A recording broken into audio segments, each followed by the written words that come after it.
सबका ये टॉक्स लगेगा। जी मैम। मैंने कहा ये तो अब कंफर्म है कि सबका एक्सटेंडेड टॉक्स ही होगा, तो फिर इसमें अब कंफ्यूजन कैसी?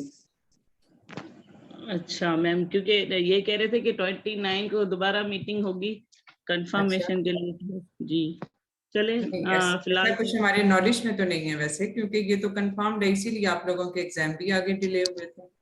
नहीं मैम, अस्सलाम वालेकुम मैम। 17 मई को उन्होंने नोटिफिकेशन दोबारा निकाल दिए थे, शायद आपके साथ हमारी क्लास उसके बाद नहीं हुई शायद ना। अच्छा, इसलिए ठीक है। तो मैम 17 मई को इन्होंने नोटिफिकेशन दोबारा दिखा दिया कि लॉन्ग केस जो है वो रिवर्ट हो गया है।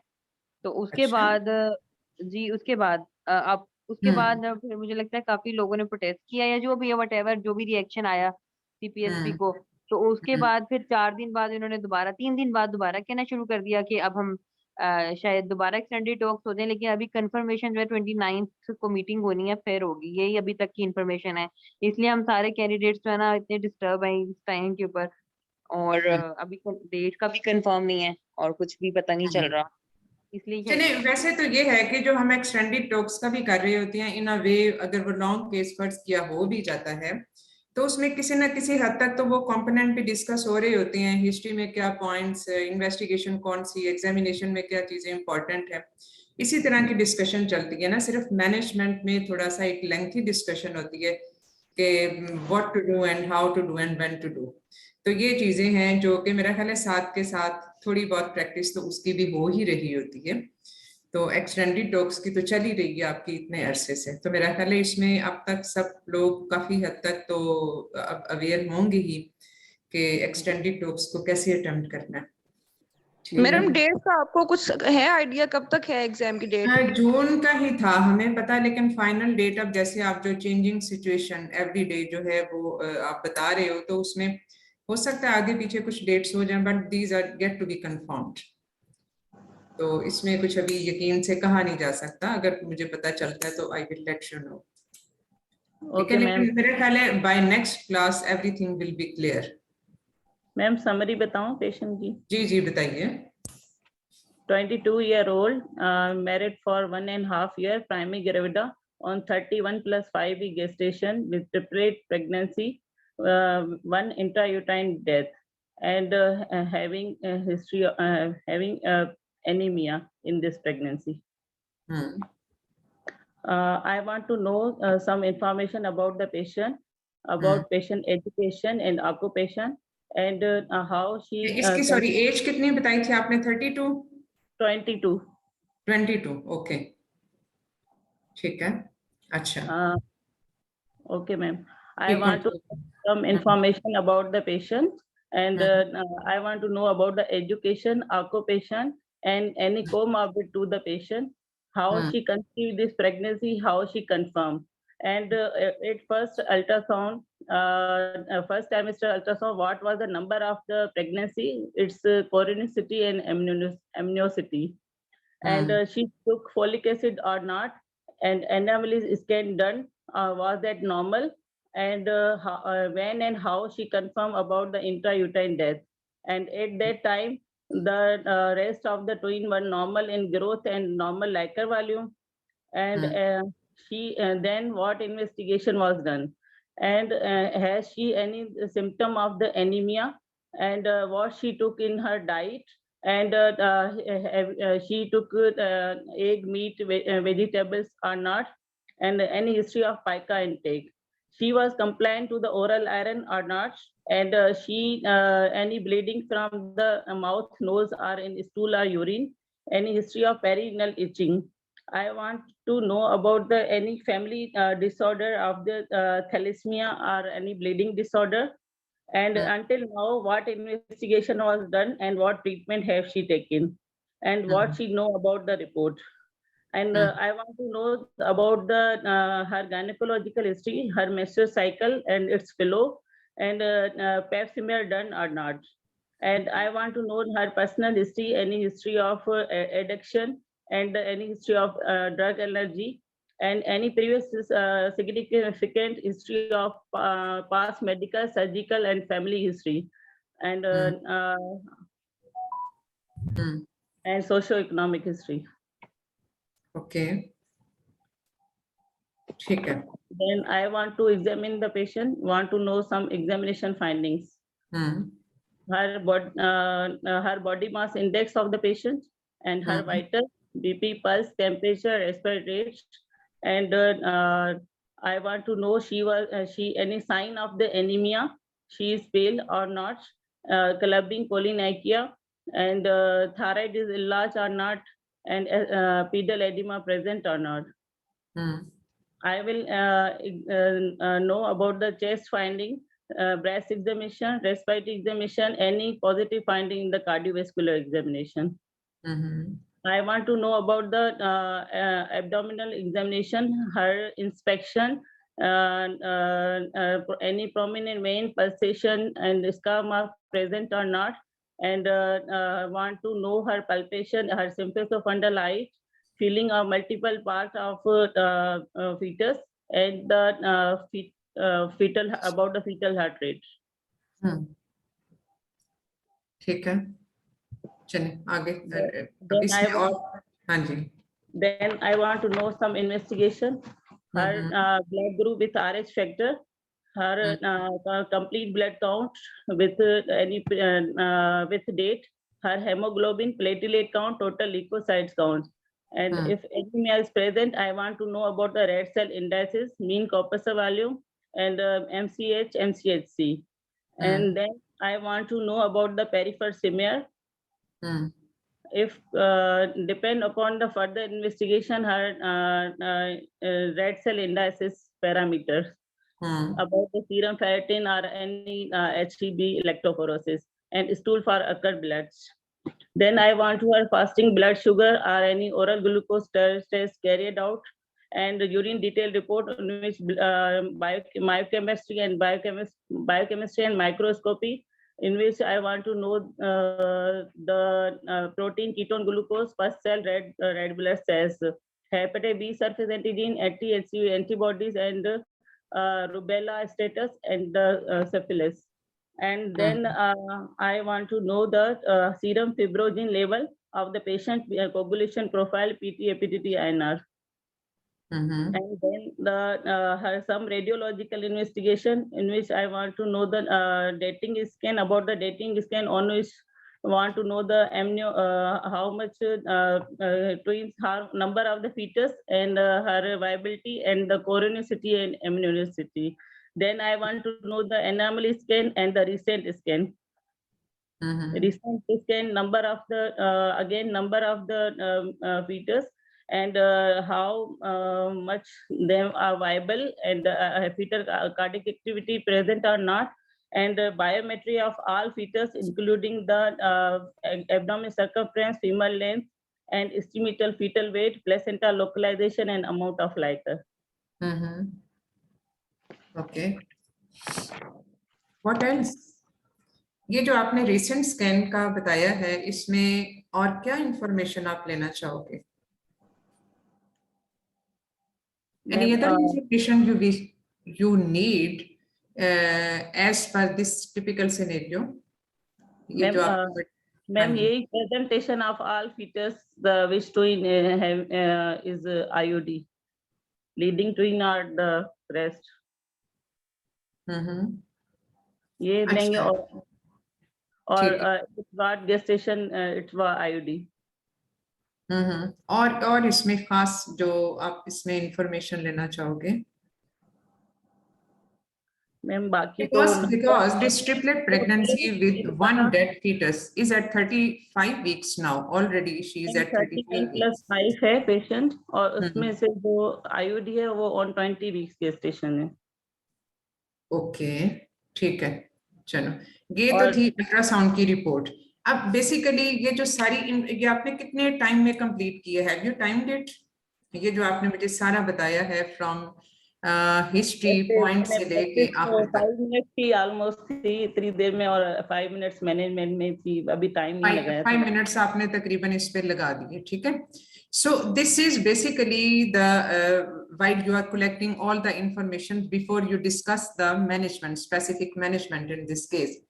क्योंकि ये जो केस है इससे रिलेटेड डेफिनेटली आपको एक सिनेरियो है जिसमें आपको फर्दर इंफॉर्मेशन चाहिए जो आपने ब्रीफली हमें बता दी। अब इसके बाद जो है वो आपने एक थोड़ा सा हमें मैनेजमेंट प्लान भी बताना होगा, and then will finally come the other issues pertaining to this specific patient, जिसमें हम बाकी सारी चीजें कर रहे होते हैं। तो ये 35 कंप्लीटेड वीक्स पे है पेशेंट जी। 32 मैम कर दे, 31 + 5 है। ठीक है, 32 वीक्स पे, ओके। तो इस पेशेंट की जो है आपकी सारी जो इंफॉर्मेशन है इसमें जो पॉजिटिव फाइंडिंग्स है, as you already know the case, क्योंकि वो पॉजिटिव फाइंडिंग जो आपको पता है वो वुमन एग्जामिनर बता रहा होता है। तो इसमें एक तो ये जो आपने हमें बता दिया कि 19 वीक्स का डेड फीटस है, and the other foetuses are, उनकी जो फीटल बायोमेट्री है दैट इज फॉर 30 वीक्स। जी मैम 30 वीक्स अराउंड हो रही है। ठीक है। तो इसके साथ और कोई important positive findings as on history, जो बहुत इंपॉर्टेंट सिग्निफिकेंट फाइंडिंग हो हिस्ट्री या एग्जामिनेशन पे या इन्वेस्टिगेशन पे, ma'am so that we investigation can take it forward ये डिस्कशन को। मैम इसकी ये थी कि फर्स्ट तो जो इसकी शुरू में जो कंफर्म हुई थी प्रेगनेंसी, उसमें ट्विन प्रेगनेंसी थी, इसे पता चला था, और 20 वीक्स पे ही पता चला कि ट्रिपलेट प्रेगनेंसी है, और 29 वीक्स में एक आईयूडी हो गया, और उसकी जो आईयूडी हो गया उसकी ग्रोथ कम आ रही थी पहले से ही। और बाकी जो है कोई ऐसी आयरन इसने लिया नहीं था complaint.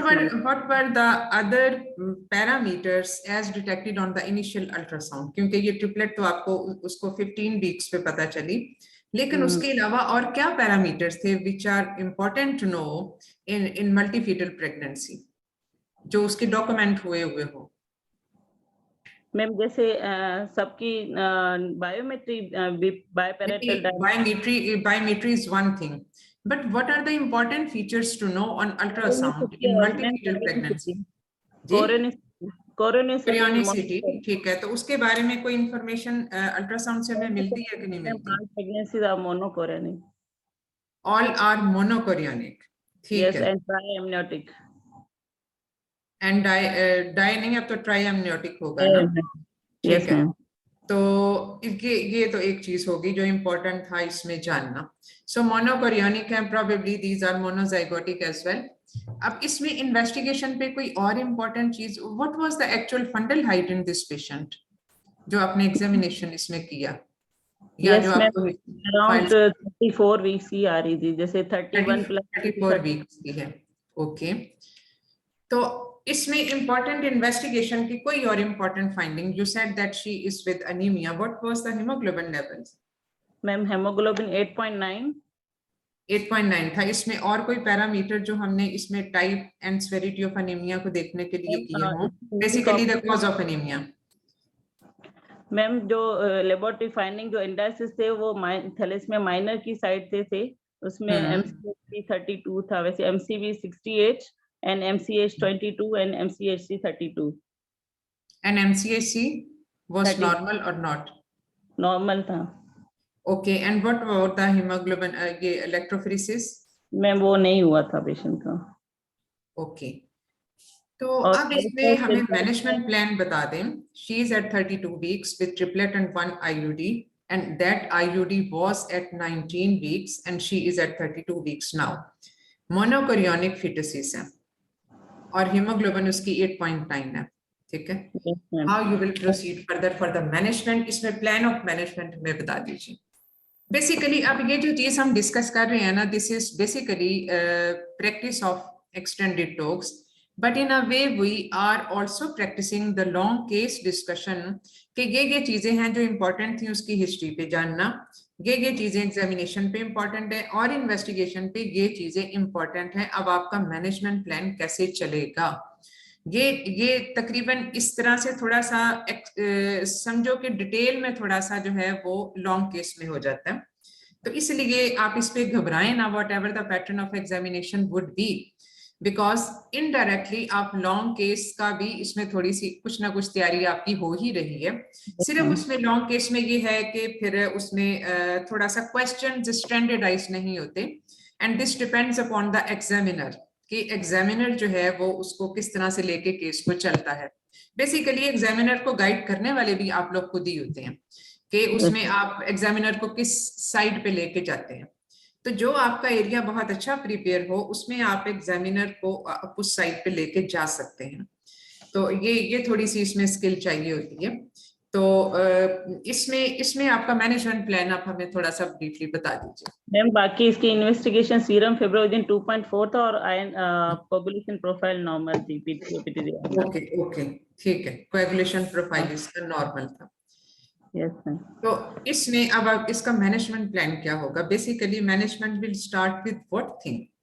Ma'am, I will first with the counseling. I will counsel the yes. patient regarding the Counseling diagnosis, of the patient and her family member is very very important. communication with patient and his family. तो इसलिए जो है वो आपने counselling में क्या चीजें cover करनी है?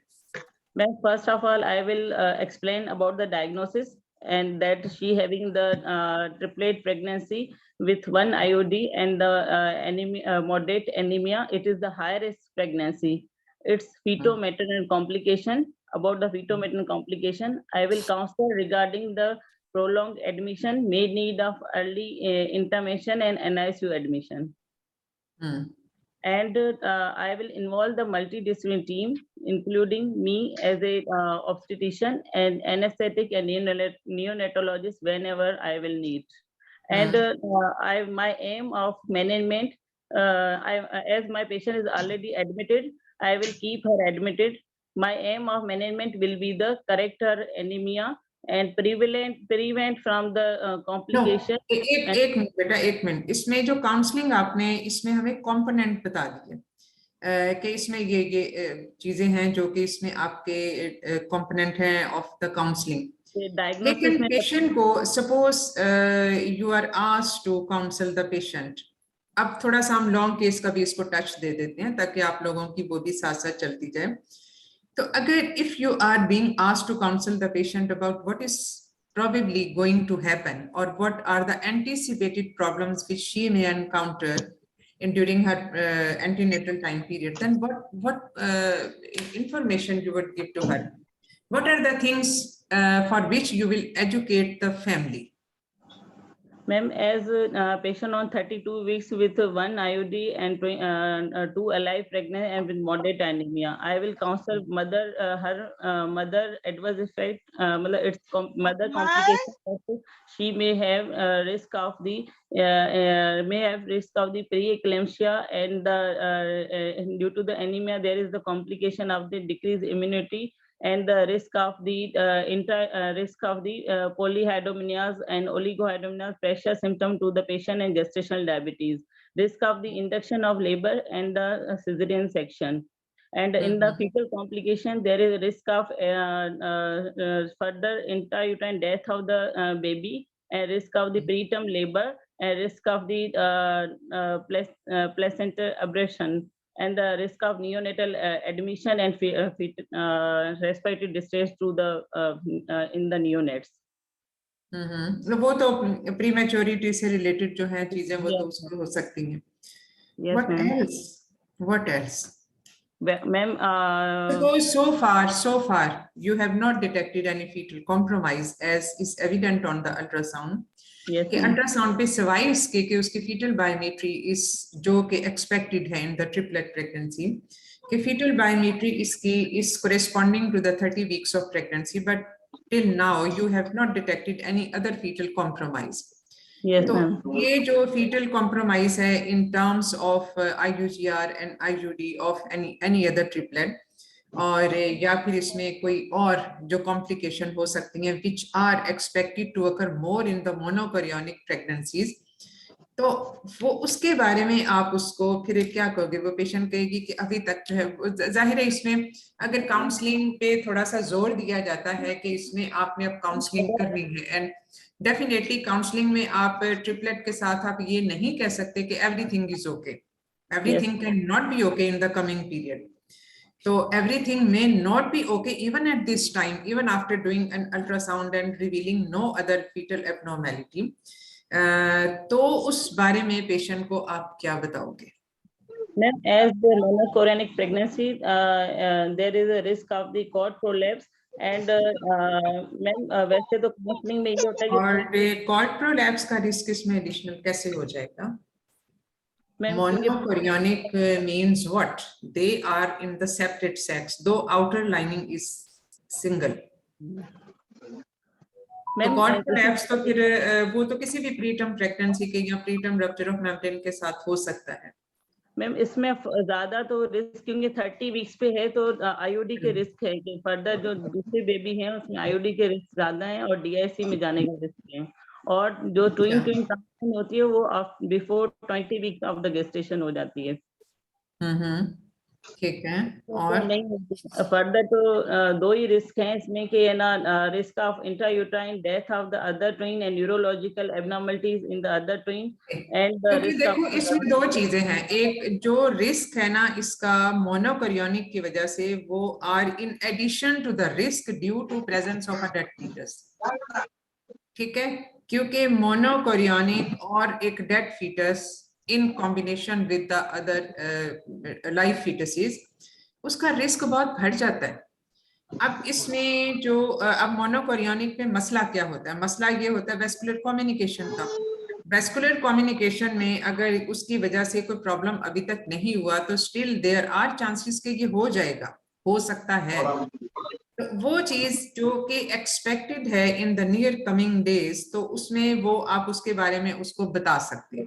ठीक है, 32 वीक्स पे बाय डेट से हो गई and 30 weeks by fetal biometry. So already she is as. आप अपना माइक बंद कर दीजिए, शोर बहुत आ रहा है, माइक बंद कर दीजिए।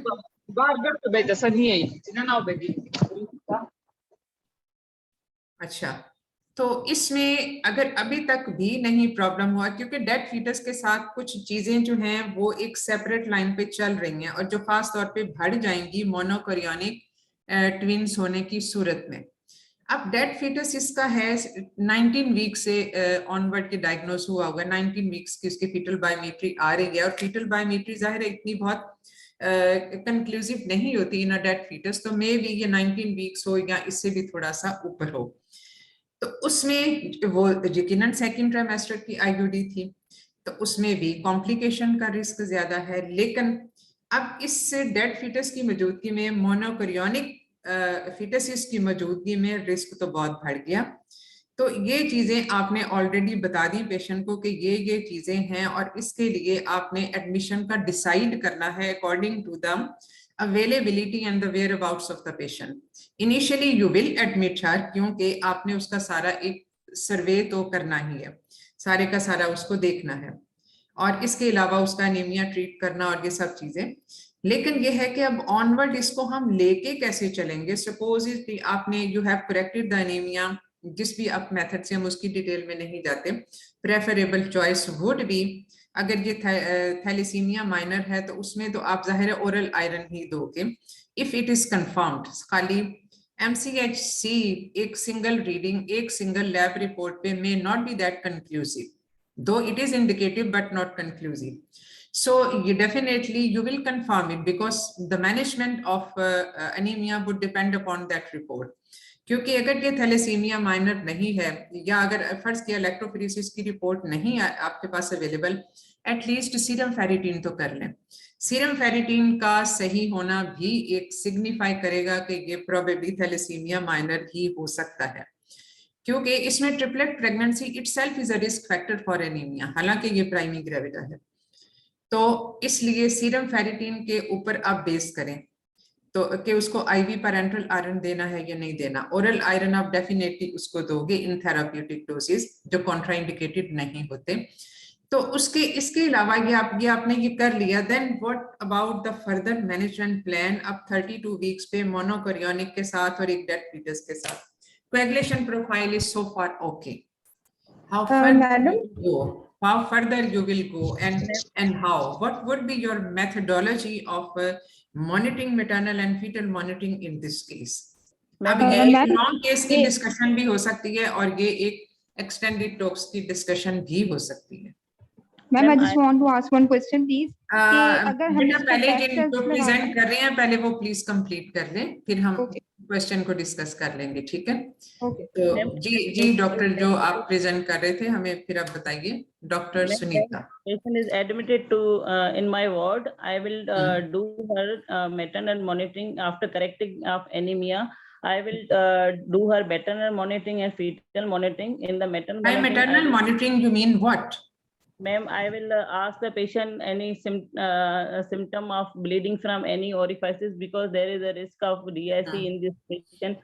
Particularly monitor the vitals as patient admitted, regular and routine protocol, and ask the symptom of any preeclampsia if she क्योंकि देखो मैटरनल मॉनिटरिंग आप करते हो उन चीजों की जिन चीजों के जिन चीजों को आप एक्सपेक्ट कर रही होती हैं उस पेशेंट में ट्रिपलेट प्रेगनेंसी, और वो क्या आप एक्सपेक्ट कर रही हो कि इसमें डीआईसी हो सकता है, इसमें हाइपरटेंशन हो सकती है, इसमें प्रीटर्म लेबर हो सकती है, यानी ऑगमेंटेड रिस्पॉन्स ऑफ प्रेगनेंसी है ना, तो इसमें वो सारी चीजें हो सकती हैं जो एक सिंगल प्रेगनेंसी के साथ ज्यादा एक उसमें, और इसके अलावा जेस्टेशनल डायबिटीज के भी इसमें चांसेस हैं। तो आपकी मॉनिटरिंग उन सारी चीजों पे चलेगी जिसके चांसेस ज्यादा हैं, होने के चांसेस ज्यादा हैं, उसके हिसाब से आपने उसके सिम्टम साइन इन्वेस्टिगेशन करने हैं।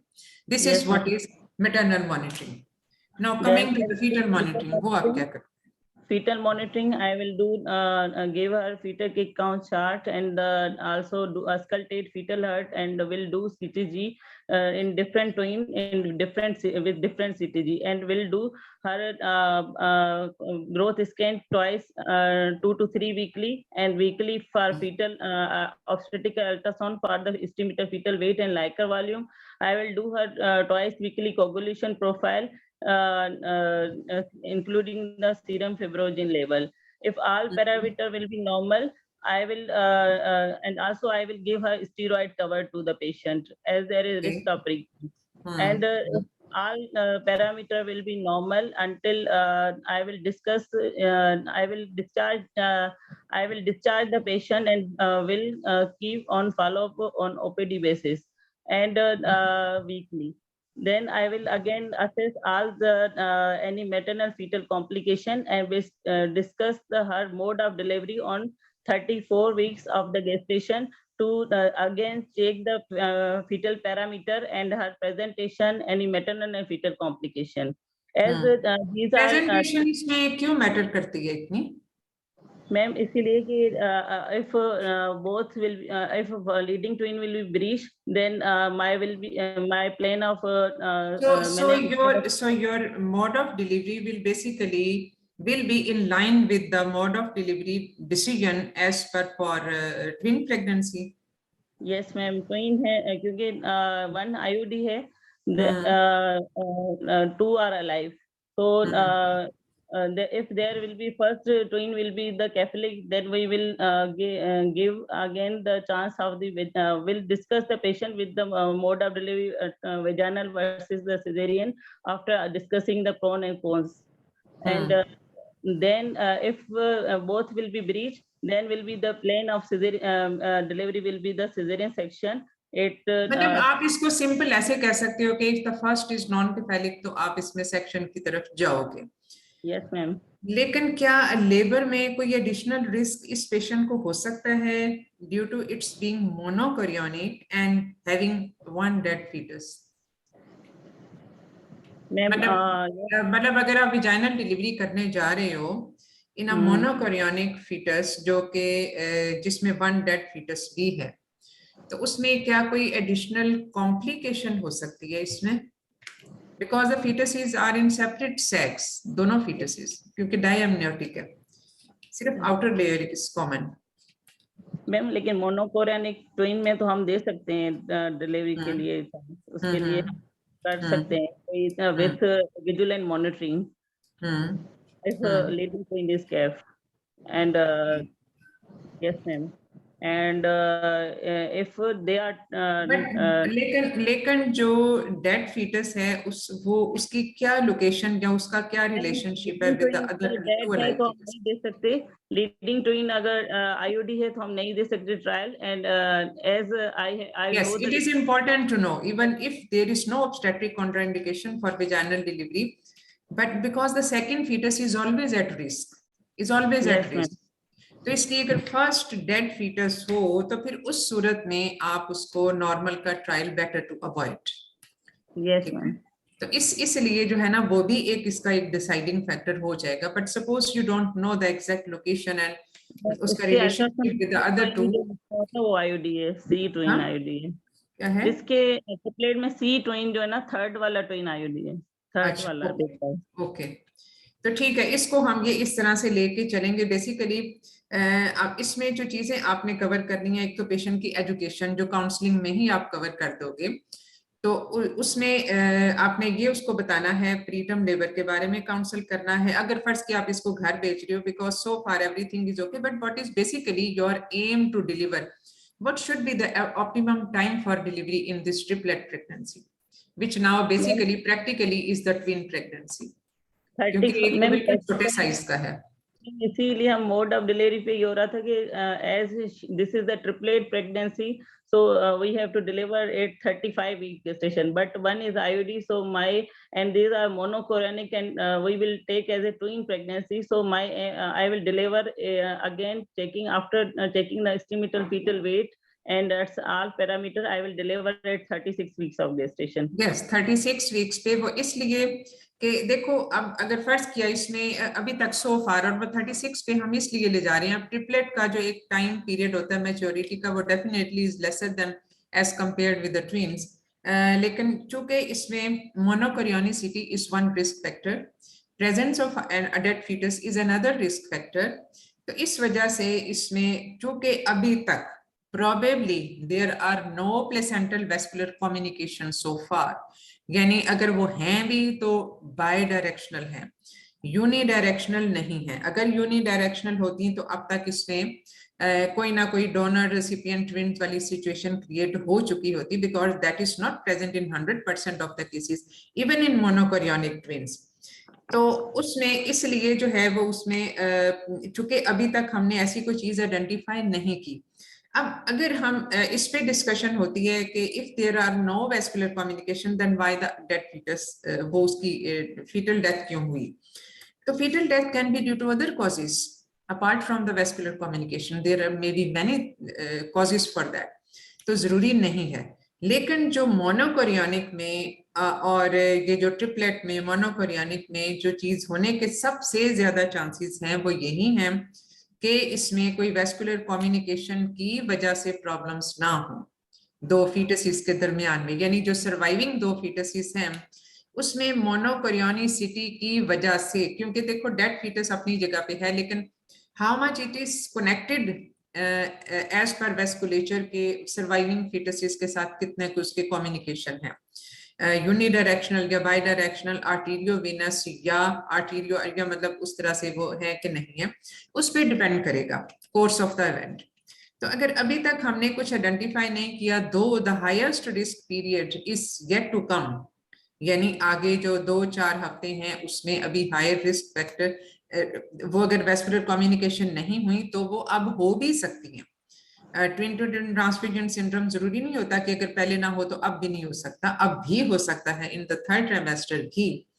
तो हमारा एम यही है कि उनको डिटेक्ट करना कि वो ना हो और उसमें जो फीटल कॉम्प्लिकेशंस हैं वो डेवलप ना हो, जो हमारे पास डिफरेंट अल्ट्रासाउंड पैरामीटर्स होते हैं जिनसे हम इसको डिटेक्ट करते हैं। लेकिन अगर हमारी मॉनिटरिंग ठीक चलती है, अब ये कंडीशनड होगा to deliver at 36 weeks, conditioned होगा, और ये कंडीशनड इस तरह से होगा कि अगर ये सब चीजें ठीक चलती हैं तो फिर इसमें यूजुअली आपकी गाइडलाइन तो 35 वीक्स का ही कहती हैं, लेकिन ये है कि इसमें 35 से 36 वीक बेसिकली बहुत एक ग्रे जोन वाला टाइम पीरियड आ जाता है, जिसमें you can go along with the fetal monitoring कि अगर सब कुछ ठीक चल रहा है, why not to give another 1 week. क्योंकि हमारी नर्सरी केयर फैसिलिटीज इतनी नहीं है। हमारी जितना even every passing day increases the perinatal survival, तो उसमें 35 वीक्स की भी आप बात कर सकते हो, 36 वीक्स को भी कंडीशन करके आप उसकी बात कर सकते हैं। तो इसलिए जो है वो इसको इस तरह से फिर आपने लेके चलना होगा। ठीक है, is it clear so far? And as to have आपने बाकी सारे जो मल्टी डिसिप्लिनरी अप्रोच वाली सारी चीजें हैं वो आपने फुलफिल कर ली। Keeping on board the paediatrician, और पीडियाट्रिशियन के साथ फिर उसमें सारा जो है वो आपने देखना होगा, because still though nothing has been identified as per fetal complication, लेकिन आप सर्टेनिटी के साथ कुछ नहीं कह सकते कि इसमें कोई फीटल कॉम्प्लिकेशन नहीं हो सकती, still it can B. So a detailed fetal survey will be a requirement in these cases, delivery के बाद भी, कि इसमें सारा कुछ, ये नियोनेटल केयर भी इसका एक इम्पॉर्टेंट कंपोनेंट हो जाएगा। ठीक है, तो इस तरह से आप मतलब आपने तो सिर्फ आउटलाइन बतानी है इन एक्सटेंडेड टॉक्स, और डिस्कशन तो आपको पता ही है, सारों को प्रैक्टिस ये कि लॉन्ग केस में डिस्कशन किस तरह से चलती है। ठीक है, तो अब हम इसमें जो आपकी कोई क्वेरीज हैं वो हम डिस्कस कर लेते हैं, बल्कि इसमें 2-3 चीजें जो हमारी रह गई एज पर एक्सटेंडेड टॉक्स, वो उसमें काउंसलिंग वाली चीज तो हमने कवर कर ली, इंफॉर्मेशन गैदरिंग वाली भी कर ली। What would be the patient safety issues in this patient? अब देखो ये चीज जो हम एक्सटेंडेड टॉक्स पे कवर कर सकते हैं, why we can not cover it in long case discussions? Definitely it can be discussed even in the long cases. तो इसमें पेशेंट सेफ्टी इश्यूज क्या क्या होंगे? There are many in this case. जी doctor Sunita. I will confirm the patient name and बस patient identity भी कह लें तो वो काफी, आइडेंटिटी में सब चीजें आ जाती हैं। I will confirm the patient identity and any allergy to any drug or I will confirm, and then monitor patient. I will monitor her with the complication जो हो सकते हैं इस प्रेगनेंसी में। बस ये हो सकता है। बस ठीक ना सर? अच्छा, हेडफोन में था लें, तो हेडफोन में था लें। बाकी तो पेशेंट सेफ्टी में यही है कि हम मॉनिटर जो करते हैं, मॉनिटरिंग है बेसिकली सेफ्टी, बेसिकली इसमें पेशेंट सेफ्टी के इश्यूज में एक तो पेशेंट सेफ्टी इसमें बहुत ज्यादा ये होगी कि जो कॉम्प्लिकेशन हो सकती है पेशेंट में, उसके बारे में मरीज को भी आपने बताया हो और आपको खुद भी पता हो कि ये चीजें हैं, मैंने इस हिसाब से इसकी मॉनिटरिंग करनी है। ठीक है, तो मॉनिटरिंग जो है वो उसके हिसाब से चलेगी और पेशेंट की एजुकेशन उस हिसाब से।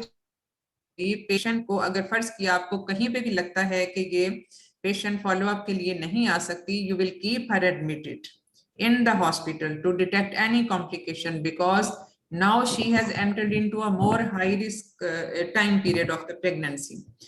तो इसलिए जो है वो अब, क्योंकि इसमें जो एडिशनल रिस्क फैक्टर्स हैं अपार्ट फ्रॉम द मल्टीपीटल, जो एडिशनल रिस्क फैक्टर्स हैं वो टाइप ऑफ ट्रिपलेट्स और इसमें प्रेजेंस ऑफ डेड फीटस है। ये मेरा ख्याल है किसी का माइक तंग वो कर रहे हैं, उसको म्यूट कर दें।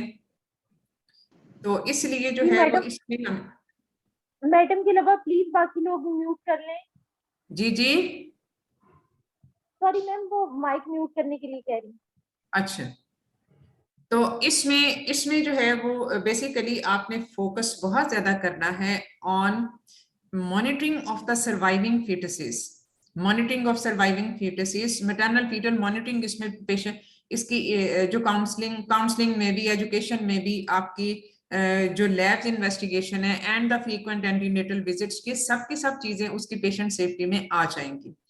अब जो इसके अलावा जो चीज होती है ना, वो पेशेंट का डेटा बहुत इंपॉर्टेंट होता है, क्योंकि जहाँ पे पेशेंट सेफ्टी आती है, पेशेंट की सेफ्टी में कम्युनिकेशन से लेके उसके डेटा रिकॉर्ड तक एंड मैनेजमेंट की मॉनिटरिंग जो है वो मैडम आईयूडी के लिए मॉनिटरिंग जो है वो हमने डी डाइमर से करनी है या क्लॉटिंग प्रोफाइल से करनी है?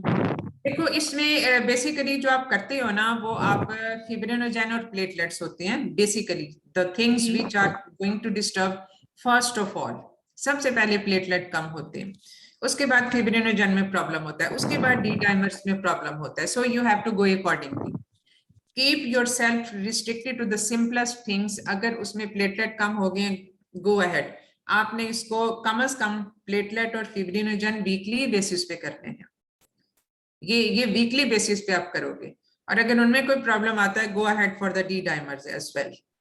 ठीक है, ये जो है वो इसलिए इसमें वो कोई बेस लाइन नहीं होगा, बेस लाइन आपका है ही प्लेटलेट और जो है ये फिब्रिनोजन, क्योंकि फिब्रिनोजन नॉर्मली प्रेगनेंसी में बढ़ जाता है, उसका कम होना बहुत सिग्निफिकेंट है। तो इसलिए जो है वो इसको आपने मॉनिटर करना होगा। अभी तक सब ठीक है तो इसको आप वीकली बेसिस पे चलाते जाएं। मैम फिब्रोजन आईयूडी बेबी होगा तो हम फिब्रोजन कराएंगे, मतलब जैसे 14 जैसे कितने गेस्टेशन पे आईयूडी बेबी हो तो हम फिब्रोजन करवाएंगे, जैसे 14 वीक्स अगर 13 वीक्स वाले बेबी में करवाना होता है फिब्रोजन लेवल। बेसिकली जो बिल्कुल होता है ना शुरू का, यानी जो 14 वीक से पहले वाला होता है, उसमें अमूमन कॉम्प्लिकेशन भी कम से कम होती हैं उसमें। तो वो जो है वो समझो कि एक वेनिस्ड ट्विन्स वाली सूरत इख्तियार कर लेता है, तो उसमें हमें इतना बहुत ज्यादा उसकी वो डीआईसी वाली चीज वो डेवलप होने के चांसेस नहीं होते, बल्कि और कॉम्प्लिकेशन के भी चांसेस बहुत मिनिमाइज हो जाते हैं। लेकिन जैसे ये 19 वीक्स का है तो इसमें बहुत फ्रीक्वेंट हमें चाहिए होगा जो है ये कोएगुलेशन प्रोफाइल। लेकिन अभी तक after so many weeks, 19 week से ये हुआ, अब ये 32 वीक्स पे है, almost it's 13 weeks have been passed till that time period of, हमें नहीं पता कि वो उसकी आईयूडी कब हुई, लेकिन उसकी बायोमेट्री हमें शो करती है 19, इसलिए हम इसको 19 वीक्स ही लेबल करेंगे। तो इस वजह से उसकी कम से कम वीकली बेसिस पे तो आप जरूर करोगे। देखो जो पेशेंट की सेफ्टी जो होती है उसमें cost implication are very important. You have to justify a certain investigation कि वो इन्वेस्टिगेशन करानी क्यों जरूरी है। ये चीज कहलाती है clinical application of knowledge, that why this investigation is necessary for as a basic profile and for detection of certain complication। अब इसमें चूके होने के चांसेस हैं तो आपने ये करवानी है, लेकिन इसको फिर ट्वाइस अ वीक करवाने या इससे और भी ज्यादा फ्रीक्वेंट करवाना जस्टिफाइड नहीं होता unless you detect some complication, यानी प्लेटलेट कम होना शुरू हो गए। मैम लाइकली कब से स्टार्ट करेंगे? लाइक 19 पे स्टार्ट हो जाती है आपने तो बस आपने उसके बाद शुरू कर लेना, क्योंकि देखो आपके पास जो टाइम पीरियड होता है ना वो अमूमन 3 से 5 हफ्ते तक का होता है, बट हु नोस के उससे पहले कोई डीएससी का प्रोसेस शुरू हो जाए। Sometimes it can start 1 week after an IUD, तो इसलिए आप उसके विद इन अ वीक आपने उसको स्टार्ट कर लेना है। अगर जे हम ये जो 3 हफ्ते का टाइम पीरियड, वो तो हमने ये हमारे अपने जेन में होता है कि ज्यादातर जो डीआईसी होने के चांसेस हैं वो 3 हफ्ते बाद होंगे मिनिमम भी टाइम पीरियड। लेकिन कुछ इवेंट्स ऐसे होते हैं, suppose that if that IUD is accompanied by abruptio placenta, उसके साथ वो एलिमेंट भी है, तो आईयूडी के साथ एब्रप्शियो प्लेसेंटा वाली चीज एक इन एडिशन टू हो जाएगी फॉर कॉजिंग डीआईसी, क्योंकि एब्रप्शियो प्लेसेंटा अगर बजाते खुद अकेला भी हो जाए तो भी उसमें जो थ्रोम्बोप्लास्टिन रिलीज हो रहे हैं that can activate the coagulation system. तो इस वजह से जो है वो सारी चीजें जो हैं वो फिर आपने उसको क्लिनिकली कोरिलेट करना होता है, and this is what is called the justification of a thing, justification of N investigation, justification of doing an examination and justification of what you are going to do with that patient। जो management plan है उसमें क्या क्या चीजें कैसे करनी है, that all has to be justified, not only for extended talks but also for your long cases। ठीक है, तो इस मैम हम ये भी तो कह सकते हैं कि हम लोग बेस लाइन एक सीरम प्लेटलेट और सीरम फाइब्रिनोजन कर लेंगे। बिल्कुल आप कर सकते हैं, बेस लाइन बिल्कुल आप कर सकते हो, वो तो जस्टिफाइबल है, वो उसमें कोई ऐसा इशू नहीं है। और देखो प्लेटलेट तो आप प्लेटलेट तो देखो प्लेटलेट तो हम वैसे भी नॉर्मल प्रेगनेंसी में भी एज अ बेस लाइन करते हैं, और बेस लाइन तो इसके हुए भी होंगे यकीनन, बेस लाइन तो हर प्रेगनेंसी में हुए होते हैं। लेकिन अगर आप सिर्फ कोएगुलेशन प्रोफाइल की बात करो तो platelet is the first thing to be compromised, क्योंकि ये पहली लाइन ऑफ डिफेंस होती है जब कोई ब्लीडिंग होती है या कोई कोएगुलेशन डिसऑर्डर होता है। प्लेटलेट ने वहां पहुंचना है और आर्टरीज या जो भी ब्लीडिंग वेसल है उसको सील करना है प्रैक्टिकली, फिर उसके बाद सारी कोएगुलेशन कैस्केड जो है दैट कम्स इनटू एक्शन। और वो वैसे आप लोगों को पता होनी चाहिए इंट्रिंसिक सिस्टम एक्सट्रिंसिक सिस्टम कैसे ट्रिगर होते हैं और उसके कंपोनेंट्स क्या हैं। ठीक है, चलें बात की थी कि अगर ये पेशेंट तो फर्स्ट सेकंड ट्राइमेस्टर में आईयूडी हुआ है, बट अगर यही पेशेंट थर्ड ट्राइमेस्टर में अभी ये जैसे ये 30 वीक्स के है, समझे 29 या 28 वीक्स पे आईयूडी होता, तो तब भी हम लोग सर्विलेंस पे रखते हैं इसको, या फिर within a week deliver करना है? मुझे इस बात पे थोड़ा सा नहीं, देखो within a week deliver करने वाली बात नहीं होती, वो हमेशा इंडिविजुअलाइज्ड डिसीजन होता है, यानी केस टू केस आपका डिसीजन ये वेरी करेगा। इट्स नॉट स्टैंडर्डाइज, या कोई वो पत्थर पे लिखी हुई लकीर नहीं है कि जिसपे आपने आईयूडी होगी थर्ड ट्राइमेस्टर में तो आप फौरी तौर पे उसको स्टिल मॉनिटर करो। देखो आपको अब वही बात है ना कि जैसे हम ये कहते हैं कि अब ये थर्ड ट्राइमेस्टर में हो गया तो इतने परसेंट में 25% में सपोज अब ये बाकी दूसरा बच्चा भी अफेक्ट हो जाएगा, लेकिन उस अफेक्ट को आपने डिटेक्ट करना है बाय डूइंग अल्ट्रासाउंड। अगर 100% किसी में हो तो फिर तो आप कह सकते हो इसको हमने डिलीवर करना है क्योंकि 100% इसमें ये अफेक्ट हो जाएगा। But if there is some ratio of that, तो उस रेशियो को आपने डिटेक्ट करना है बाय डायग्नोस्टिक मोडेलिटीज जो हमने डिजाइन की होती हैं। जैसे अल्ट्रासाउंड पे आप फीटल इफेक्ट्स को देख रहे होते हो, चाहे वो CNS के इफेक्ट्स हैं, चाहे वो रीनल इफेक्ट हैं, चाहे वो कार्डियोवैस्कुलर इफेक्ट्स हैं, चाहे वो पल्मरी इफेक्ट्स हैं क्योंकि ये सारी चीजें उसमें हो सकती हैं। तो आपने तो उसको मॉनिटर करना है, मतलब एक बच्चा डेथ हो गया, दूसरे को 29 वीक्स पे निकाल के, या दो बच्चों को 29 वीक्स पे निकाल के, यू विल गेन नथिंग। तो इसलिए जो है वो आपका मकसद ये होता है कि आप उसको कम से कम मिनिमम मैच्योरिटी पे ले जाओ जो कि सेफली पॉसिबल है as per your monitoring parameters. यानी जो आप मॉनिटरिंग कर रहे हो, फीटल मैटरनल मॉनिटरिंग का तो फिर कोई रोल नहीं रह जाता ना, फिर उसका रोल यही है कि जो एस्टेब्लिश्ड कॉम्प्लिकेशंस हैं, जो इसमें एक्सपेक्टेड कॉम्प्लिकेशन है, इस तरह के सिनेरियो में अब आपने उसकी मॉनिटरिंग शुरू कर देनी है। चूंकि थर्ड ट्राइमेस्टर में होने वाली आईयूडी का ज्यादा रिस्क होता है तो आप उसकी ज्यादा फ्रीक्वेंट मॉनिटरिंग कर सकते हो, वीकली बेसिस पे कर सकते हो, फीटल मॉनिटरिंग को ट्वाइस अ वीक भी कर सकते हो। लेकिन ये है कि इसमें there and then and now कि अब इसको डिलीवर ही हम करें, वो वाली चीज स्ट्रेट फॉरवर्ड जस्टिफाइबल नहीं होती unless there is a reason for it. Okay madam, अगर फर्स्ट ट्राइमेस्टर में हो तो उसको मॉनिटरिंग की जरूरत है। एक मिसकरेज फर्स्ट ट्राइमेस्टर में ट्रिपलेटिंग हो रहा है तो जो फर्स्ट ट्राइमेस्टर वाला होता है वो हमेशा जो है वो समझो वेनिश ट्विन्स वाली सूरत इख्तियार कर लेता है। That is no more in a shape of a fetus. एक वेल फॉर्म्ड फीटस की शक्ल उसकी नहीं होती, तो उससे इसलिए उससे रिलेटेड कॉम्प्लिकेशंस भी नहीं होती, उसका वाटर एब्सॉर्ब हो जाता है, circulation, everything is being absorbed. That is basically being pressed by the developing fetus. जो दूसरे फीटस डेवलप हो रहे हैं वो उसको बिल्कुल एक तरफ प्रेस कर देते हैं। तो उसमें इस तरह की मॉनिटरिंग तो नहीं, but still as there are two twins, जो ट्विन्स के साथ आप कर रहे होते हो, खासतौर पे अगर ये मोनोकोरियोनिक हो तो उनकी जो ड्यू मॉनिटरिंग है वो तो आपने करनी ही करनी है। और मोनोकोरियोनिसिटी में दीज आर ऑलवेज मोनोजाइगोटिक, क्योंकि एक चीज याद रखो, जो डाइकोरियोनिक है that can be dizygotic, that can be monozygotic, दोनों के दोनों। लेकिन जो मोनोकोरियोनिक होते हैं वो ऑलवेज मोनोजाइगोटिक ही होते हैं। इसलिए मोनोजाइगोटिक ट्विनिंग की जो एक अपनी स्पेसिफिक जो एक्सक्लूसिव जो उसका कैरेक्टरिस्टिक होती है वो होती है कॉमन प्लेसेंटेशन। जो प्लेसेंटा कॉमन होता है उसमें वेस्कुलर कम्युनिकेशंस है। So right from the 16 weeks onward in monochorionic twinning आप उसमें जो है डाइकोरियोनिक अगर हो तो वो मोनोजाइगोटिक भी हो सकता है, लेकिन मोनोजाइगोटिक और मोनोजाइगोटिक में अगर डाइकोरियोनिक डायम्नियोटिक हो जाए तो प्लेसेंटा तो उनके सेपरेट ही होंगे, क्योंकि उसमें उस एक जाइगोट की जो डिवीजन हुई वो बहुत अर्ली स्टेज पे हो गई। इस वजह से वो जो दोनों फीटसेस थे वो अलग-अलग सैक में अलग प्लेसेंटा के साथ हैं, उसमें भी वेस्कुलर कम्युनिकेशन कम से कम होती है। But with the monochorionic these vascular communications are expected to occur in more frequency. तो जहाँ पे वेस्कुलर कम्युनिकेशंस होती हैं हमें नहीं पता होता ये यूनिडायरेक्शनल है, बाई डायरेक्शनल है, आर्टीरियोवेनस है या सिंगल उस तरह से है, सुपरफिशियल है या डीप है।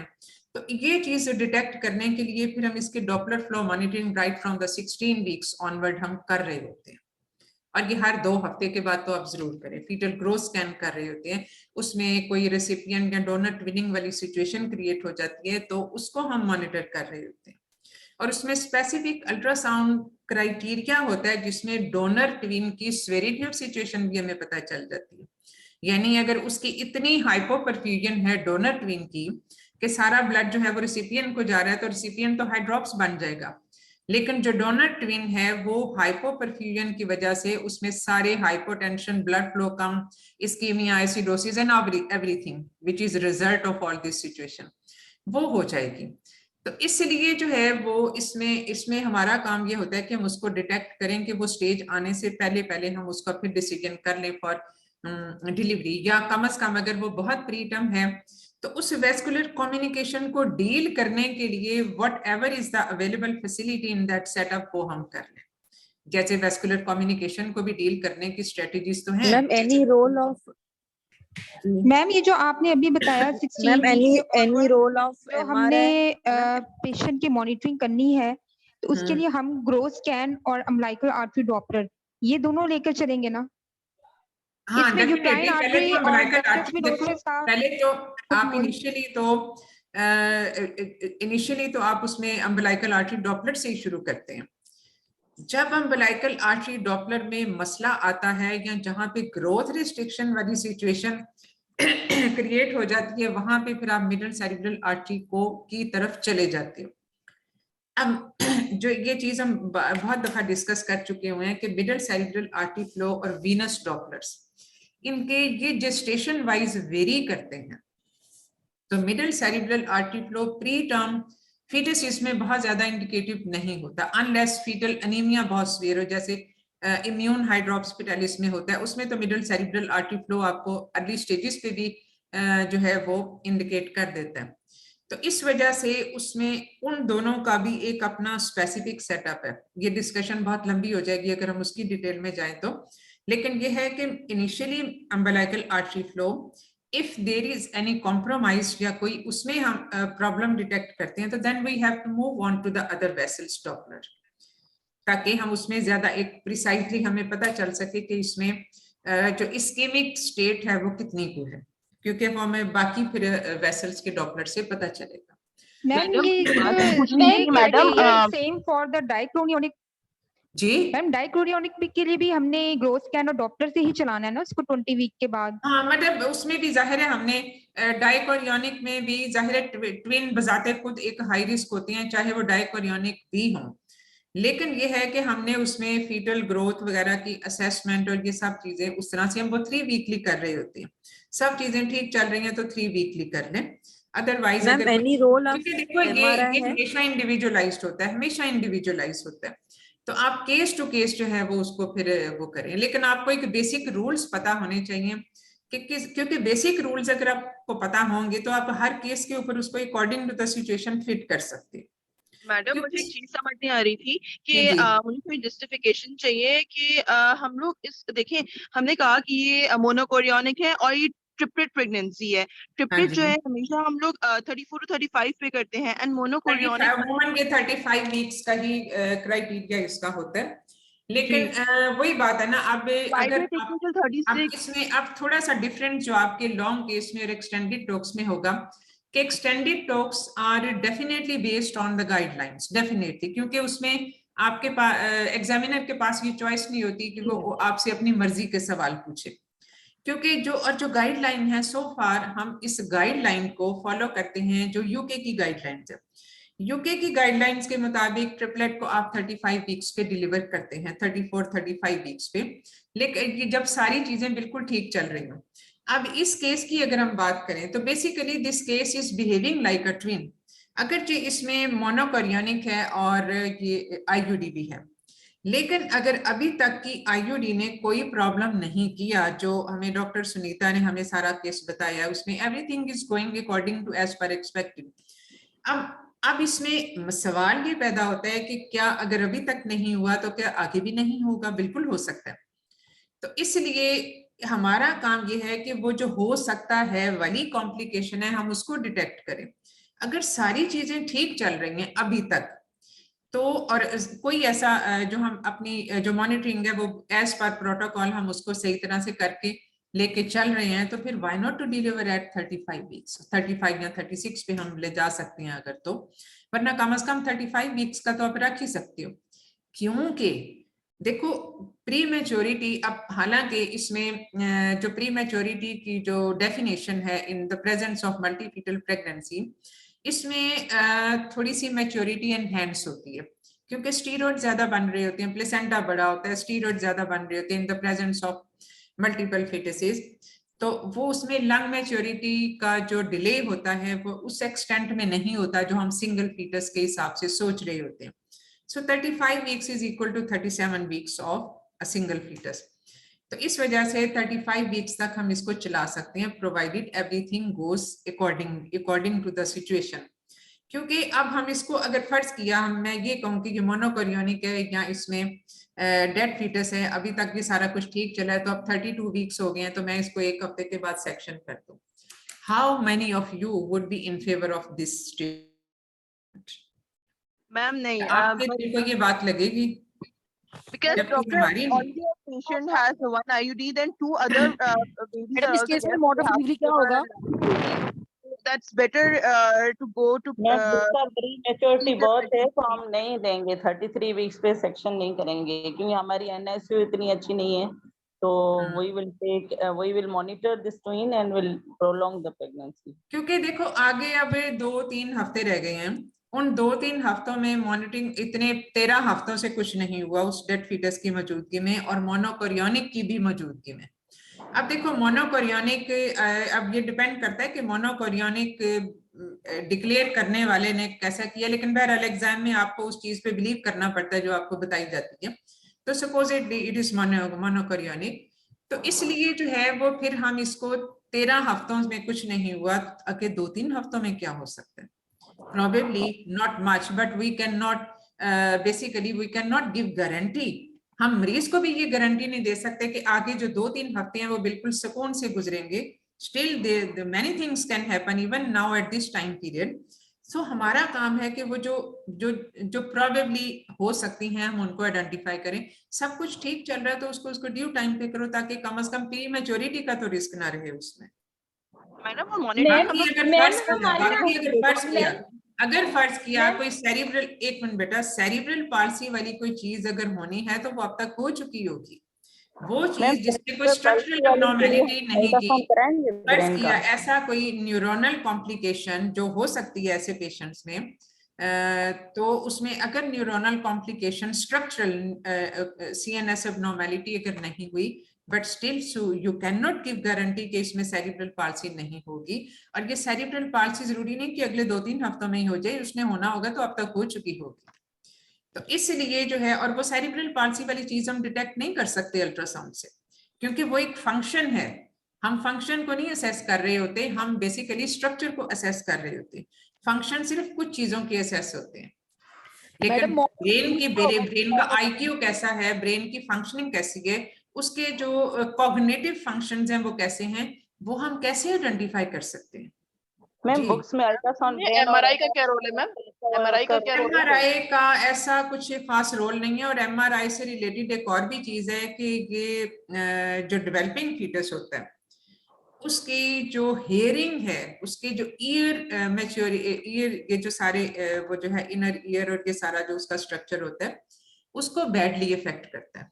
तो MRI भी उसी वक्त करवाएं जब बहुत जरूरी हो। अब MRI इसमें आप करवा के क्या एक्स्ट्रा इंफॉर्मेशन लेना चाहती है? What for? मतलब आप MRI कराने का आपका ऑब्जेक्टिव क्या है? हम करवाते नहीं है कि सिस्टिक स्पेसिस टाइप पे बनती है, हमें वो अल्ट्रासाउंड ब्रेन पे और MRI पे पता चलती हैं, कोई भी अगर न्यूरोलॉजिकल इन्वॉल्वमेंट हो तो। लेकिन हम प्रैक्टिकली बहुत अच्छा अल्ट्रासाउंड करवा लें, अगर हम बहुत अच्छा अल्ट्रासाउंड करवा लें तो हमें उस पे पता चल सकता है कोई भी जो उसकी CNS एब्नॉर्मैलिटीज हैं, ठीक है? क्योंकि बेसिकली जाहिर है CNS स्ट्रक्चरल डिफेक्ट हो सकते हैं इन द सर्वाइविंग फीटसेस, जो उसका एक सिनेरियो चल रहा होता है डेड फीटस के साथ। लेकिन वही बात है ना कि इसमें अभी तक सो फार नथिंग हैज हैपेंड, और इस वजह से इसमें वो वाला सारा, अब वो वाली चीज के इसमें कितना को सर्वाइविंग फीटस अफेक्ट होगा that is totally unpredictable, totally unpredictable. आप उसमें ये नहीं कह सकते, अगर ये थोड़ा सा आप रिस्क फैक्टर को कह देते हैं कि रिस्क फैक्टर मोनोकोरियोनिक का होना जो है वो एक एडिशनल रिस्क फैक्टर है जिसके इफेक्ट होने के चांसेस ज्यादा हैं, और डाइकोरियोनिक में कम है chances in the presence of a dead fetus. लेकिन फिर भी मोनोकोरियोनिक होने के बावजूद वो कितना इफेक्ट होगा, नो वन नोस। हम कहें कि 17% है या 25% है या 20% है, नो वन नोस।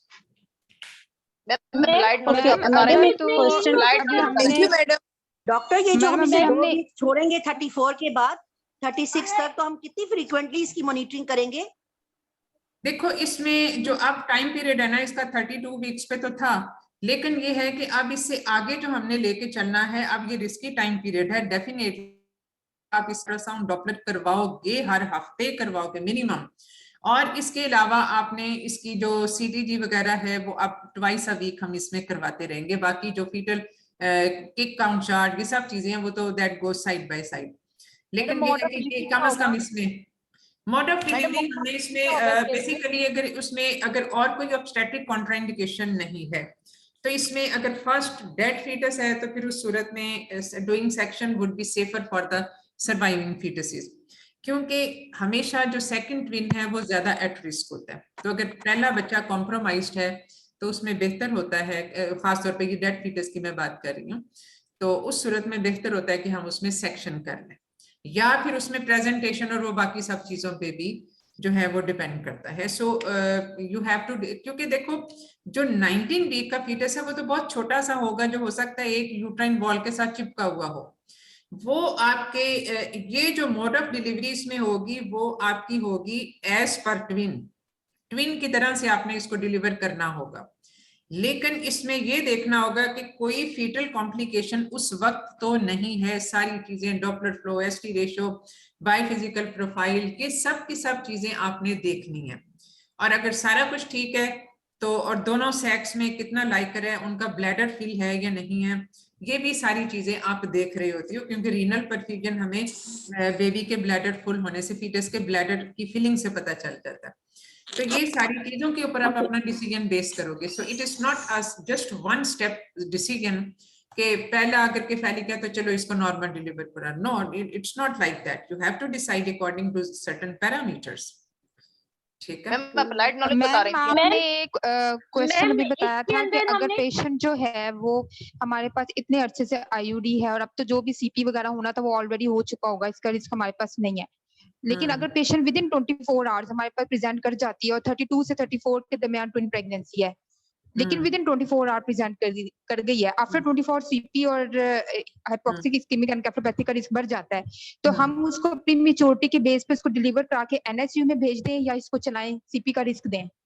देखो इसमें वही बात है ना कि जो CP का रिस्क है वो तो आप नहीं, वैसे भी शायद नहीं कर सकते, अल्ट्रासाउंड पे भी नहीं कर सकते, लेकिन जो अपेरेंटली जो बाकी प्रॉब्लम्स हैं, क्योंकि हमें अब इस जो कि ये फ्रेश है, हमें नहीं पता कि ये कैसे बिहेव करेगा, इसमें कितना कुछ सर्वाइविंग जो फीटसेस हैं वो कितने कुछ, फर्ज किया कि ट्विन के साथ भी है, ट्रिपलेट के साथ तो जरा कम ही सिनेरियो होते हैं, लेकिन अगर ट्विन के साथ भी है या चलो ट्रिपलेट के साथ भी है तो फिर भी जो है वो हम उसमें हमें नहीं कुछ पता कि चीजें कैसी होंगी। बट मिनिमम आप अगर 32 वीक्स पे हो गई तो मिनिमम इसको 34 वीक्स तक तो लेके जाओ, ठीक है।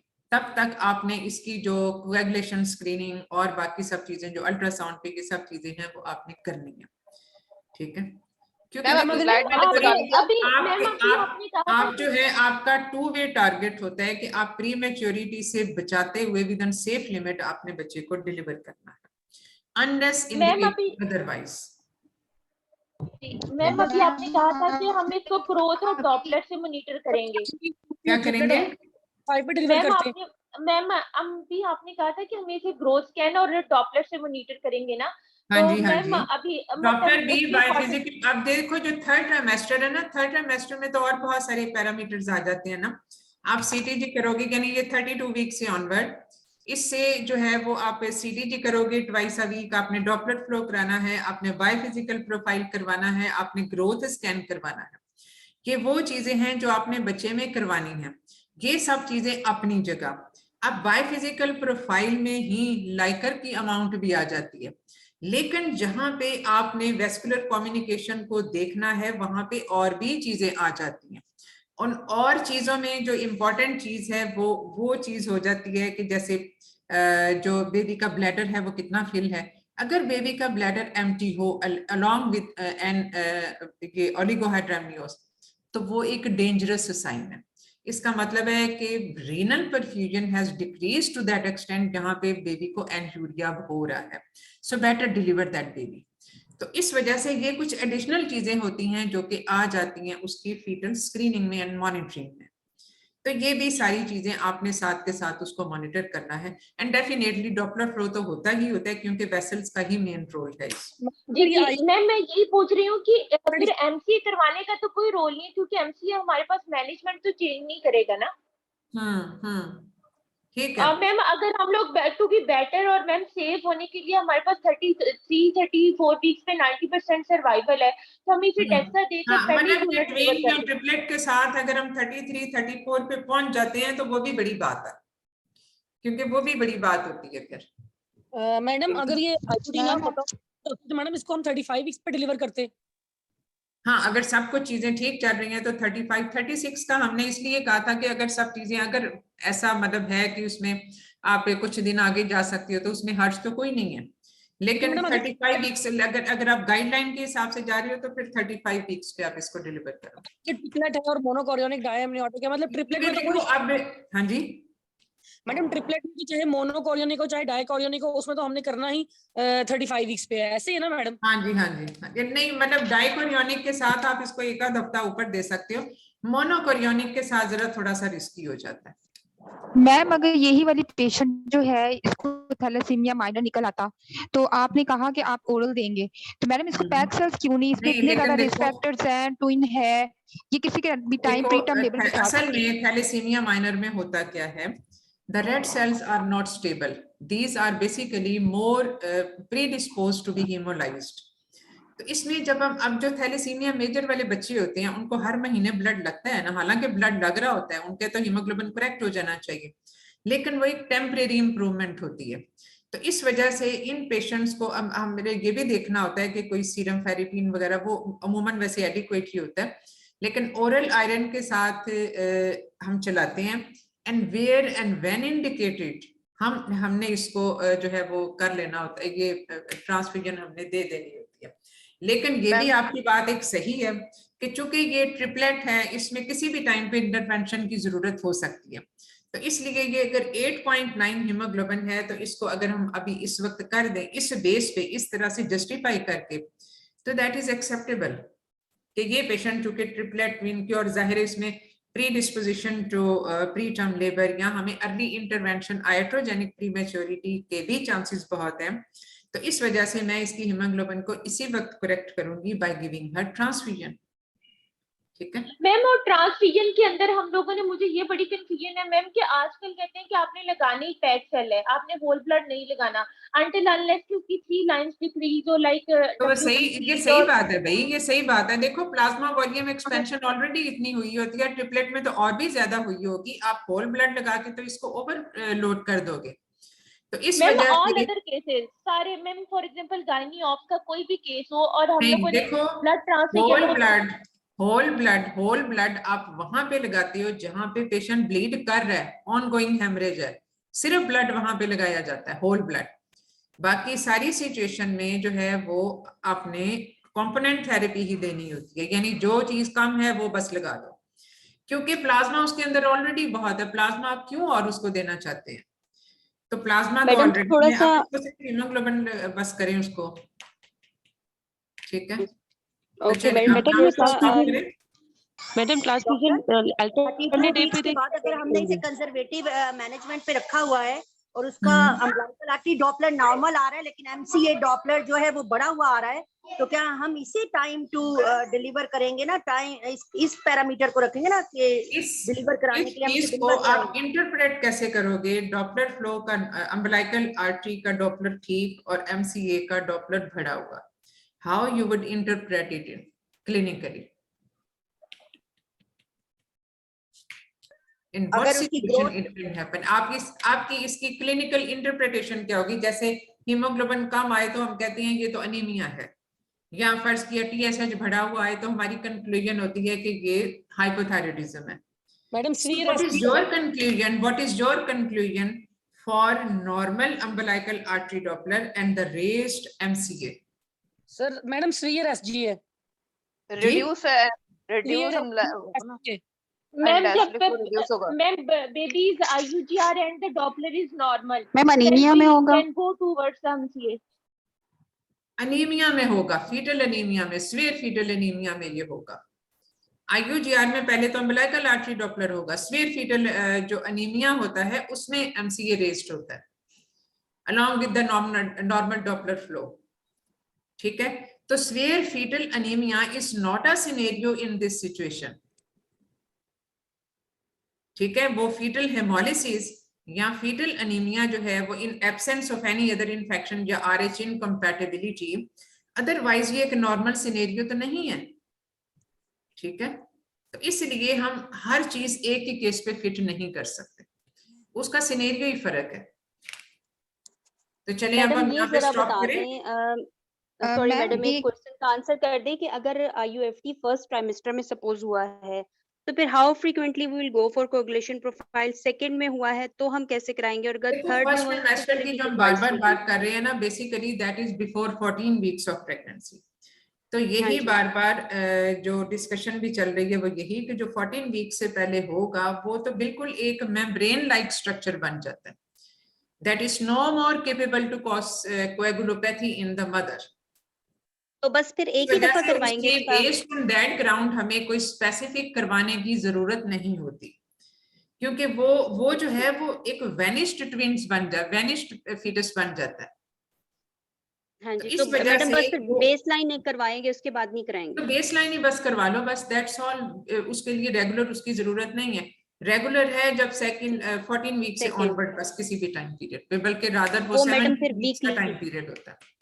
सेकेंड वीक से, अगर सेकेंड ट्राइमेस्टर में होगा तो फिर वीकली कराते जाएंगे हम। हाँ बिल्कुल, ये करवाते जाओगे। मैडम अगर पेशेंट को severe oligo less than 2 centimeter, उसको हम नॉर्मल ट्रायल लेबर का दे सकते हैं? इसको मैम लीगो हो लेस देन 2 सेंटीमीटर, अगर लेस देन 2 हो या 2 AFI is less than 2 centimetre और मैडम 2 हो तो हम पेशेंट को ट्रायल दे सकते हैं नॉर्मल लेबर का? बड़ा रिस्की है वैसे बहुत, आप मरीज के साथ बैठ जाएं फिर तो दे सकते हैं, क्योंकि देखो अल्ट्रासाउंड कैलकुलेशन में थोड़ा सा ऊपर नीचे हो सकता है, लेकिन ओलिगोहाइड्रामियोस में मैं तो ट्रायल देती हूँ, आप भी दे लें बशर्ते कि आप उस मरीज के साथ बैठ के फिर करें। और आप सारा बैकअप, मैडम फिर वो सारा जो बैकअप है वो उसका सेक्शन का रेडी रखें, यानी आप एक कैटेगरी 1 सेक्शन की तैयारी रखें कि with no time you will proceed to the section if there is fetal distress.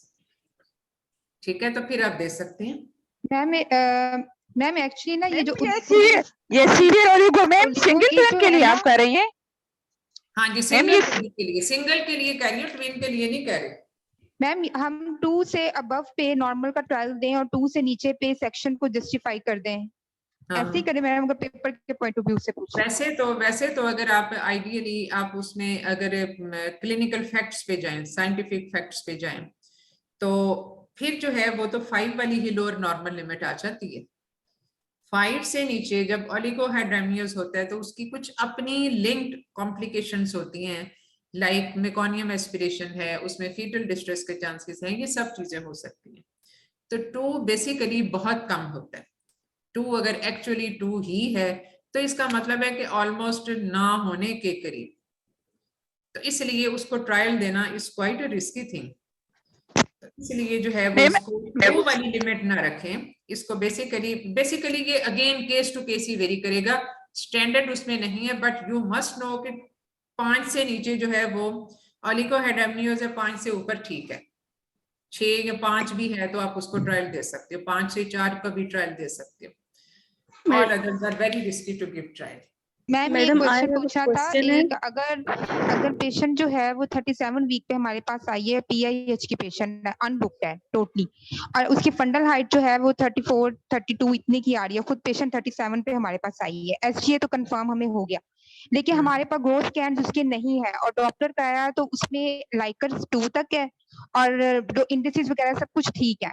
अब हमारे डायग्नोसिस में हम इसको STA कहें कि हम इसको IUGR कहें, क्योंकि हमारे पास ग्रोथ स्कैन तो नहीं है।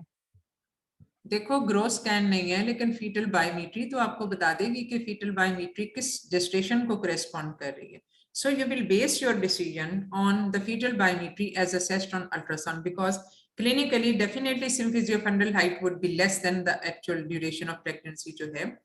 लेकिन ये है कि इसमें जो क्लिनिकली जो आप सिनेरियो बता रहे हो कि ये फीटल बायोमेट्री भी और ये जो ओलिगोहेटेमनियोज है वो बनता तो सिनेरियो IUGR वाला ही है, तो उसको उसी हिसाब से फिर ट्रीट करो। यस मैम बस ये कहना पूछना चाह रही हूँ कि ग्रोथ स्कैन हमारे पास नहीं है, हम अपने डायग्नोसिस में जो बोलेंगे वो STA या IUGR ही बोलें। और देखो डिफरेंशियल में तो आप ये दोनों चीजें बोलोगे, लेकिन अमूमन STA में अमूमन ओलिगोहेटेमनियोस नहीं होता। Small for gestational age is a broad term जिसमें कॉन्स्टिट्यूशनली स्मॉल भी आ जाता है, जिसमें सिमेट्रिकल IUGR भी आ जाता है, जिसमें एसिमेट्रिकल भी आ जाता है। इसलिए अब सिमेट्रिकल और एसिमेट्रिकल की कॉजेस में फर्क हो सकता है। Usually asymmetrical IUGR is associated with oligohydramnios but not necessarily in all cases. Even symmetrical के साथ भी ओलिगोहेटेमनियोस हो सकता है, लेकिन अगर कॉन्स्टिट्यूशनली स्मॉल है तो उसमें ओलिगोहेटेमनियोस नहीं होगा। सो अपेरेंटली जो जितना केस आपने बताया उस पे तो ये IUGR वाली ही चीज लगती है। मैम ये जो ट्रिपलेट पेशेंट थी इसमें जो है हम पहले हम प्लेटलेट कराएंगे फिर फिब्रिनोजन, तो PT-APTT का कोई रोल है? PT-APTT करा सकते हैं, लेकिन बेसिकली PT-APTT उस कोएगुलेशन सिस्टम के एंड रिजल्ट होते हैं जो कि, और ये जो आप फिब्रिनोजन और प्लेटलेट करवा रहे हो ये उससे कोएगुलेशन सिस्टम का के फैक्टर्स होते हैं। तो फैक्टर इफेक्ट होंगे तो आगे से उसका एंड रिजल्ट भी इफेक्ट होगा ना। ठीक है मैम अगर severe oligo due to IUGR के बगैर कोई है, जैसे कि प्रोम है या अदर काजेज है, फीटल एनोमलीज है, उसमें तो हम ट्रायल दे सकते हैं ना। प्रोम वाले में सीवियर IUGR बिल्कुल दे सकते हैं, क्योंकि उसमें पैथोलॉजी नहीं होती, वो फिजियोलॉजिकल है। यानी अगर तो IUGR के साथ ओलिगोहेटेमनियोस है तो उसके पीछे वजह है प्लेसेंटल हाइपोपरफ्यूजन, और प्लेसेंटल हाइपोपरफ्यूजन अगर ऑलरेडी एग्जिस्ट कर रही है तो what will happen when the patient will be having a moderate uterine contraction, क्योंकि एक मॉडरेट यूट्राइन कॉन्ट्रैक्शन में the placental flow blood flow is further reduce to up to 40%। तो जो पहले ही प्लेसेंटा बेचारा कम काम कर रहा है उसमें अगर 40% और रिड्यूस हो जाए तो फीटल सर्वाइवल तो फिर बहुत मसला हो जाएगा ना, फिर उसमें तो फीटल डिस्ट्रेस के भी होने के चांसेस काफी ज्यादा हाई हो जाते हैं। But if there is oligohydramnios due to ruptured membrane तो उसमें प्लेसेंटा को तो कुछ नहीं है, सिर्फ मेम्ब्रेन रप्चर हुई और लाइक अ ड्रीम हुआ। दो it acts like a dry labour. Dry labour वो होती है कि जिसमें थोड़ा सा उसकी प्रोग्रेस ऑफ लेबर ये सब चीजें बाद वह बच्चा बिल्कुल हेड अप हुआ होता है तो उसमें progression of labour is sometimes affected, वो एक और सिचुएशन है। Otherwise the trial can be given.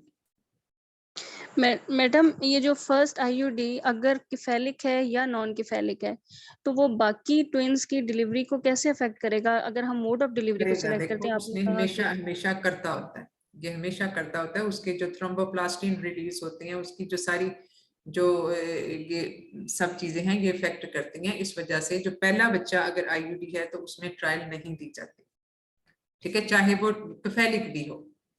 इसलिए क्योंकि सेकंड जो फीटसेस होते हैं चाहे वो ट्विन का हो चाहे वो ट्रिपलेट का हो वो हमेशा, और दूसरी बात ये कि अगर ये IUD फीटस इतना बड़ा है कि वो एक फीटस वेल फॉर्म्ड फीटस है तो फिर ट्रिपलेट को निकालना तो वैसे ही एक मुश्किल चीज हो जाती है।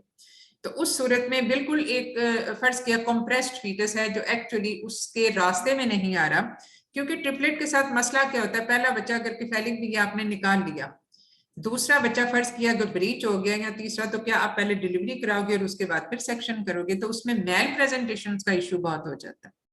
क्योंकि ट्विन में तो ये होता है कि अगर सेकंड बेबी अगर मेल प्रेजेंटेशन होगी आप उसको ECV करके तो करेक्ट कर लो और निकाल लो, लेकिन इसमें ECV करना in presence of twins is quite challenging, वो हो ही नहीं सकती। इसलिए जो है वो फिर उसमें अगर बच्चा इतना वेल फॉर्म्ड है और इस presenting as a normal well formed fetus और वो फर्स्ट है और उसमें चाहे वो कैथोलिक भी हो, उसमें फिर बेहतर होता है हमेशा, सेफ्टी ज्यादा इसी में है कि आप उसमें सेक्शन करें। फिर उसमें ट्रायल मतलब देखो नॉर्मल डिलीवरी हमारा एम होना चाहिए, but not at the cost of safety of mother और द फीटसेस। हमेशा ये हमारा है जिसमें सेफ्टी कॉम्प्रोमाइज हो जाए वहां पे, या आपको दरमियान आपको लगे कि ये दरमियान में मिड वे हमें जाके कहीं सेक्शन करना पड़ जाएगा, तो why to do it for hand. ठीक है, हम मेरा ख्याल है आज की क्लास खत्म करते हैं, ऑलरेडी इट्स 11:30 नाउ। ठीक है, तो इसमें हम खत्म करते हैं, करवा दें। ठीक है, चलें, okay, thank you, thank you very much. Thank you ma'am.